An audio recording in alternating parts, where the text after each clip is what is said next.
એમ નહીં ચાલે, કારણ કે આ બધા આજુબાજુ આદિવાસી વિસ્તારમાંથી આ છોટાઉદેપુર જિલ્લામાં મસીહા બનીને આવે છે, એમને આપણે જવાબ દેવાનો છે અને એ જવાબ દેવા માટે આપણી સૌની વચ્ચે આપણા મહેમાનો આવ્યા છે, એટલે આપણે ભારત માતાનો જય ઘોષ એવો કરીએ કે દિલ્હી સુધી સંભળાય। બોલો ભારત માતા કી, બોલો ભારત માતા કી, વંદે વંદે બિરસા મુંડા ભગવાન કી। છોટાઉદેપુર જિલ્લો અને આ કવાંટ તાલુકાની ગાયત્રી મંદિર ની પવિત્ર ભૂમિ પર આપણને સૌને આશીર્વાદ આપવા માટે અને જેમને કેન્દ્રીય નેતૃત્વ અને ગુજરાત પ્રદેશ નેતૃત્વએ આપણી સૌની વચ્ચે પ્રદેશ આદિજાતિ મોરચાના પ્રમુખ તરીકે માન્ય પૂર્વ કેબિનેટ મંત્રી ગણપતભાઈ વસાવા સાહેબને જ્યારે ભારતીય જનતા પાર્ટીએ આદિવાસી મોરચાના પ્રમુખ બનાવ્યા એવા ગણપતભાઈ વસાવા સાહેબ આપણી સૌની વચ્ચે ઉપસ્થિત છે। એવા જ આપણા બીજા પ્રદેશ ભાજપના ઉપાધ્યક્ષ શ્રીમતી ગીતાબેન રાઠવાજી જેઓ કવાંટ તાલુકાના જ વતની આપણને ખૂબ મોટા આશીર્વાદો સંસદ સભ્ય હતા ત્યારે આપ્યા એવા શ્રીમતી ગીતાબેન રાઠવાજીને પણ આપણે તાળીઓથી બધા વધાવીએ। સાથે સાથે આપણા કેબિનેટ મંત્રી શ્રી અને આદિજાતિ વિભાગના મંત્રી માન્ય નરેશ પટેલ સાહેબ આ કવાંટની પવિત્ર ધરા ઉપર જ્યારે ઉપસ્થિત થયા અને આપણે તેઓનું ઢોલ નગારા સાથે ભવ્ય સ્વાગત કરીને તેઓના મુખેથી આપણે જે આપણી પડતી મુશ્કેલીઓ આપણા વિસ્તારની અંદર જે મસીહાઓ બનીને આવે એમને જડબાતોડ જવાબ આપવા માટે અહીંયા ઉપસ્થિત થયા ત્યારે તેઓને આપણે ભવ્ય અને દિવ્ય સ્વાગત સાથે તેઓનું અભિવાદન કરું। સાથે સાથે જ્યારે અબેસિંહભાઈ તડવી સાહેબ અને રાજેન્દ્રસિંહ રાઠવા સાહેબ આપણને કીધું ત્યારે મને પણ એમ હતું કે આટલી ખૂબ મોટી સંખ્યામાં મારા આ છોટાઉદેપુર જિલ્લાના અનેક તાલુકામાંથી ઉપસ્થિત ભારતીય જનતા પાર્ટીના આગેવાનો કાર્યકર્તા ભાઈઓ બહેનો તથા મારા આદરણીય સાધુ સંતો પણ અહીંયા ઉપસ્થિત ત્યારે આ વિસ્તારની અંદર મસીહા બનીને આવનારા લોકોને હું કહેવા માંગુ છું આજના દિવસે તમને માન્ય ગણપતભાઈ વસાવા સાહેબે એમના મુખેથી જડબાતોડ જવાબ આપવાના છે। સાથે સાથે આપણા કેબિનેટ પ્રધાન જેઓ આપણા રાઠવા સમાજના જાતિના પ્રશ્નો માટે એમને આપણને ખૂબ મોટા આશીર્વાદો દીધા જેના કારણે હું ધારાસભ્ય તરીકે અહીંયા તમારી સૌની વચ્ચે તમારી સામે ઉપસ્થિત એવા આશીર્વાદો આપણને જ્યારે ભારતીય જનતા પાર્ટીની સરકારમાં પ્રાપ્ત થયા ત્યારે આ વિસ્તારના આગેવાનો કાર્યકર્તા ભાઈઓ માતાઓ બહેનો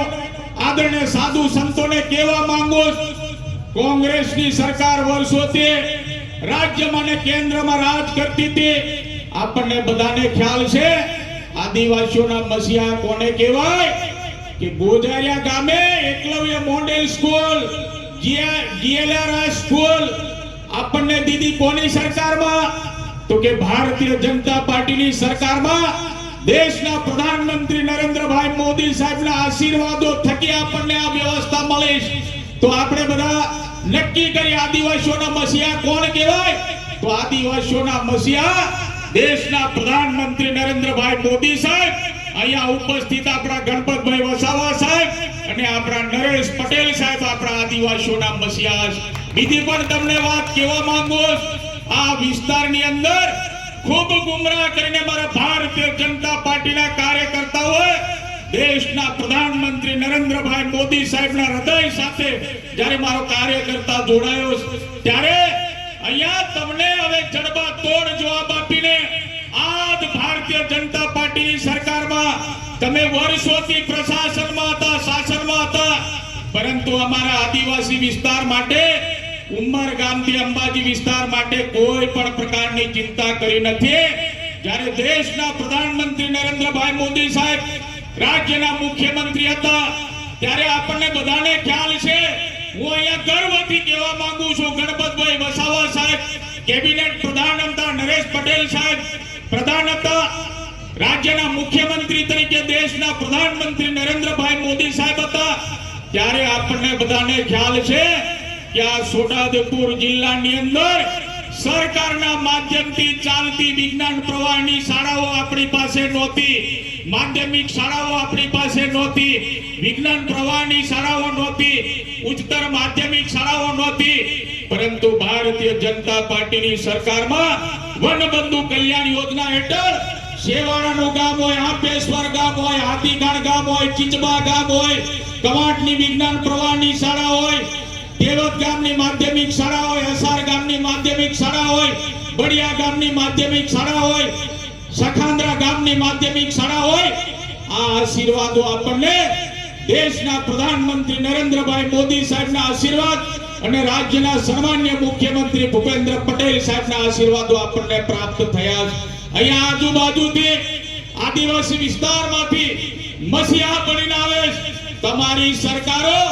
તાલુકામાં પણ નથી, જિલ્લામાં પણ નથી, રાજ્યમાં પણ નથી, કેન્દ્રમાં પણ નથી. તમારો કોઈ પણ પ્રકારનો સારો વિચાર અમારા માટે નથી. તમે આ વિસ્તારની અંદર એક પણ ઈંટ મૂકવા માટે સક્ષમ નથી. કેમ કે તમે સરકારમાં શેત નથી. અમારી ભારતીય જનતા પાર્ટીની સરકારે અમારા આદિવાસીઓ માટે જ્યારે વિકાસ કરી રહી ત્યારે આપણી સૌની વચ્ચે માન્ય આપણા ગણપતભાઈ વસાવા સાહેબ, નરેશ પટેલ સાહેબ પણ આપણને જ્યારે માર્ગદર્શન આપવાના, પરંતુ જ્યારે અબેસીભાઈ તડવી સાહેબ ડુંગરપટ્ટા વિસ્તારની વાત કરી ત્યારે આપણને સૌને ખ્યાલ કે કડી પાણીથી હાપેશ્વરનો માર્ગ, હાપેશ્વરથી માંડીને ઝડુલી, ઝડુલીથી માંડીને નસવાડી બોર્ડર સુધીનો જે ડુંગરાળ વિસ્તાર, જ્યાં જ્યાં મુખ્યમંત્રી, જ્યાં જ્યાં મુખ્ય માર્ગથી માંડીને ફળિયાને જોડવાનું હોય, કોઈ ગામને જોડવાનું હોય, તો વર્ષો પહેલા આપણી પાસે આ શક્ય નહોતું. પરંતુ ભારતીય જનતા પાર્ટીની સરકારમાં રાજ્યના સન્માનીય મુખ્યમંત્રી ભૂપેન્દ્ર પટેલ સાહેબના આપણને આશીર્વાદો પ્રાપ્ત થયા. અને જે તમે બાકી રાખીને ગયા હતા, વર્ષો સુધી તમે શાસનમાં હતા, આપેશ્વરથી માંડીને ઝડુલી સુધીને આખા કવાંટ વિસ્તાર અને મારી 138 વિધાનસભા ક્ષેત્રમાં મુખ્ય ગામથી માંડીને મુખ્ય માર્ગ સુધી કોઈ ફળિયાને જોડવાનું આપણી સરકારમાં કર્યું નથી. એક કામ અમે ભારતીય જનતા પાર્ટીની સરકારમાં રાજ્યના સન્માનીય મુખ્યમંત્રી ભૂપેન્દ્ર પટેલ સાહેબના આશીર્વાદો થકી આપણે બધા કરી રહ્યા છીએ. સૌને મેં અહીંયા વિનંતી કરું છું, મારા આદરણીય સાધુ સંતો, મારા નવયુવાનો, મારા ભારતીય જનતા પાર્ટીના દેવોથી દુર્લભ એવા મારા સન્માનીય કાર્યકર્તાઓ જ્યારે ઉપસ્થિત, ત્યારે આવનારી ચૂંટણીઓની અંદર જિલ્લા તાલુકા પંચાયતની અંદર આપણે એમને જડબાતોડ જવાબ દેવાનો. જેમને એક પણ ઈંટ નથી મૂકી એ લોકો છોટાઉદેપુર જિલ્લામાં આવીને મસીહા બનીને મારા આદિવાસી વિસ્તારને ગુમરાહ કરવાનું કામ કરે છે. ત્યારે સૌ આગેવાનોને અહીંયા સ્ટેજ પર બિરાજમાન તમામ મારા પદાધિકારીઓને કહેવા માંગુ છું, આ પ્રથમ બેટિંગ છે. જો બીજી બેટિંગ કરવાની તૈયારીમાં, એટલે કોઈ પણ ચિંતા કરવાની જરૂર નથી. આપણે પણ ભારતીય જનતા પાર્ટીની સરકારમાં, વિશ્વના નેતા નરેન્દ્રભાઈ મોદી સાહેબની સરકારમાં, વિશ્વની પાર્ટી, કરોડો કરોડો કાર્યકર્તાની પાર્ટીમાં જ્યારે કામ કરવાની તક મારા ભારતીય જનતા પાર્ટીના સૌ કાર્યકર્તાઓને સાંપડી, ત્યારે આજ ભારતીય જનતા પાર્ટીની સરકારમાં રાજેન્દ્રસિંહ રાઠવા સાહેબ કીધું એ પ્રમાણે સિંચાઈની સુવિધા માટે પણ નદીઓ પર 8 બંધ બાંધીને મારા અહીંયા ઉપસ્થિત જે મહેમાનો એમના મુખેથી પણ કહેવાના, પરંતુ એ પણ ચિંતા અમે ભારતીય જનતા પાર્ટીની સરકારમાં જ કરવાના. આપણા આદિવાસી વિસ્તારમાં જો ડોક્ટર બન્યા હોય તો આ ભારતીય જનતા પાર્ટીની સરકારમાં જ બન્યા છે. ભૂતકાળની સરકારમાં વિજ્ઞાન પ્રવાહની શાળાઓ નહોતી, સાયન્સનું શિક્ષણ જ આપણા વિદ્યાર્થીઓ લીધું નથી, તો પછી ડોક્ટર બનવાની વાત જ ક્યાં. પરંતુ સન્માનીય દેશના વડાપ્રધાન જ્યારે રાજ્યના મુખ્યમંત્રી હતા ત્યારે એમને આપણા આદિવાસી વિસ્તારના વિદ્યાર્થીઓ મેડિકલની પ્રવેશ પ્રક્રિયામાં પાસ થાય એ પ્રકારના તાલીમ વર્ગો શરૂ કર્યા, એ પ્રકારનું માર્ગદર્શન મળ્યું, જેના કારણે છોટાઉદેપુર જિલ્લામાં પણ બોડેલી હોય, કવાંટ હોય, પાંડવડ હોય, છોટાઉદેપુર હોય, જેતપુર પાવી હોય,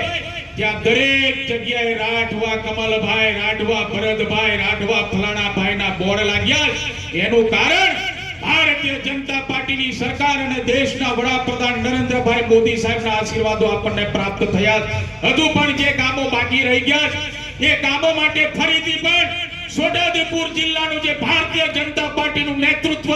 છે એ નેતૃત્વને મારો ભારતીય જનતા પાર્ટીનો કાર્યકર્તા ખભેથી ખભા મિલાવીને આપણું ભારતીય જનતા પાર્ટીનું સંગઠન મજબૂત બને એના આપણે હજુ પણ વધારે સહિયારા પ્રયત્નો કરવાના છે. ત્યારે અહીંયા આપણી સૌની વચ્ચે ઉપસ્થિત આપણા પ્રદેશ આદિજાતિ મોરચાના પ્રમુખ માન્ય ગણપતભાઈ વસાવા સાહેબ, આપણા આદિજાતિ મંત્રી માન્ય નરેશભાઈ પટેલ સાહેબના મુખેથી પણ આપણે જ્યારે માર્ગદર્શન લેવાનું અને આપણા મુખ્ય મહેમાનો બનીને જ્યારે આવ્યા છે ત્યારે સૌને મારી વિનંતી છે કે આદિવાસી વિસ્તાર આપણો જે એમાં ખૂબ જ્યારે આ પ્રચાર ચાલી રહ્યો છે ત્યારે એમના મુખેથી જ્યારે માર્ગદર્શન લેવાનું ત્યારે ભારતીય જનતા પાર્ટીના કાર્યકર્તાઓ અને અન્ય હોદ્દેદારો અને મારા આદિવાસી સમાજના બધા જ આગેવાનો જગ્યા નહીં છોડે એવી સૌને મારી વિનંતી સાથે મારી વાણીને વિરામ આપું છું. વંદે માતરમ. ભારત માતા કી જય. મિત્રો આપ સૌની